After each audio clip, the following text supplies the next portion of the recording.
Hello, welcome to today's Market Snapshot with myself, Jasper Lawler, Senior Market Analyst here at LCG. It's ECB day, so naturally we're looking at the euro, specifically euro against the dollar. It's been in a pretty steep downtrend over the last couple of weeks, so we want to see, can this meeting change that? Well, feasibly it can, because the goalposts have been shifted somewhat for the ECB because of higher inflation in the Eurozone.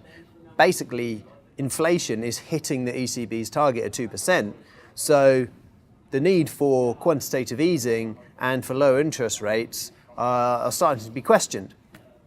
Now, do the ECB acknowledge that this time? We don't think so. We think Mario Draghi probably plays the same line that he has in the last couple of meetings, where he said that this rise in inflation is transitory.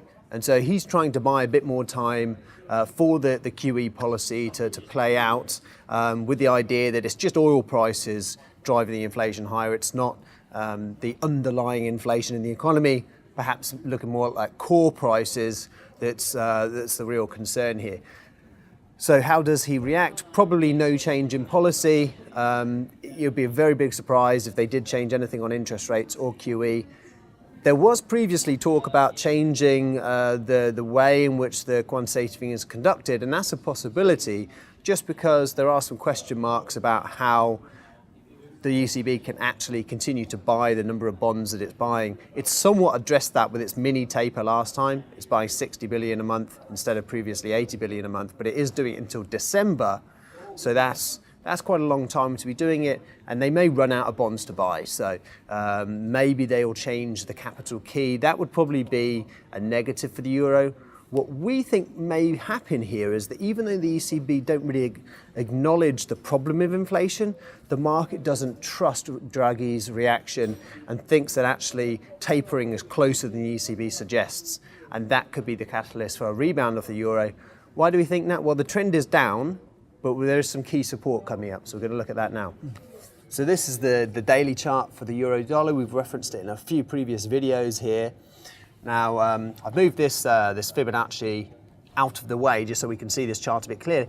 What we're looking at is this massive move higher that we saw last week off what we believe to be a fairly pivotal support level at the 105 point. It's also quite a big fib level, I believe the 61.8 of this rally off the lows.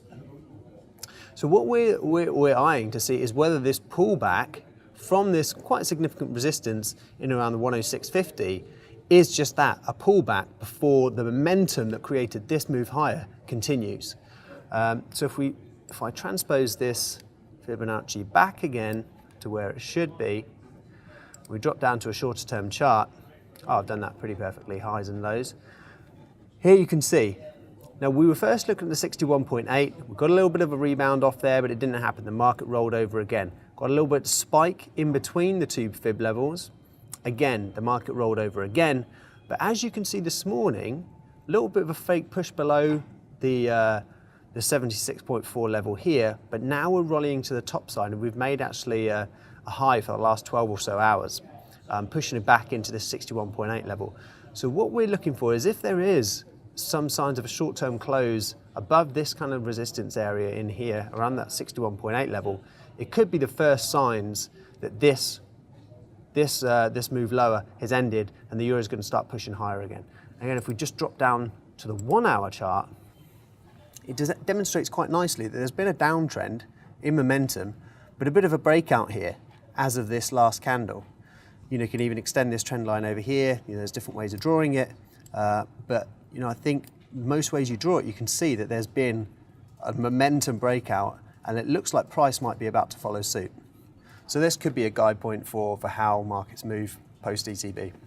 Okay, that's it for our market snapshot today. We're obviously looking at the euro US dollar ahead of this ECB meeting, and where the chart seems to be heading into some support, and it's suggesting that maybe this downtick that we've seen in the market just recently could be coming to an end if the ECB can't convince the marketplace that it's going to keep its super easy policy going. Now, if you like these videos, of course, sign up to the LCG YouTube channel and on Facebook. And thanks for watching. Good luck trading.